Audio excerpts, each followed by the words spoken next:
Lietuvos užsienio reikalų ministerija oficialioje socialinio tinklo Twitter paskyroje pasidalijo Rusijos federacijos paso nuotrauką.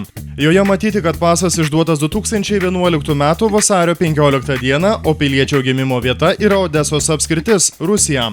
Analogišką atvejį ministerija paviešino praėjusią savaitę. Tuomet buvo parodytas nuasmenintas Rusijos piliečio pasas išduotas 2013 m. gruodžio 24-ąją. Dokumente nurodoma, kad šio žmogaus gimimo vieta yra Krymas, Rusija.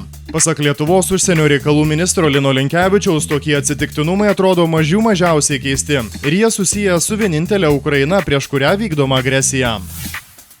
Pasibaigus pasaulio čempionatui 23 metų Rusijos plaukimo žvaigždė Julija Jefimova atskleidė, kad dar pirmenybių metu patyrė kojos traumą. Greičiausiai ji praleis Europos čempionatą trumpame baseine. Tuo tarpu 18-metė Rūta Meilutytė tikrai planuoja pasirodyti Europos plaukimo čempionate. Jame Lietuvos plaukikė gins net 3 titulus. Tiesa, vieno aukso medalio mūsiškė nėra gavusi iki šiol. Dėl dopingo diskvalifikuota Jefimova per 2 metus taip ir nesugebėjo grąžinti jai nebepriklausančio apdovanojimo.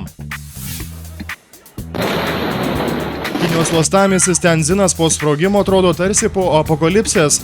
Sugriauti namai, tiršti dūmų kamuoliai, sudegę automobiliai. Miestą sudrebino 2 sprogimai, žuvo kelios dešimtys žmonių, apie 500 sužeista. Sprogimų banga buvo juntama net už kelių kilometrų. Ją užfiksavo žemės drebėjimų matuokliai. Penktadienis bus saulėtas ir sausas, naktį bus apie 16-18, dieną apie 24 laipsnius šilumos.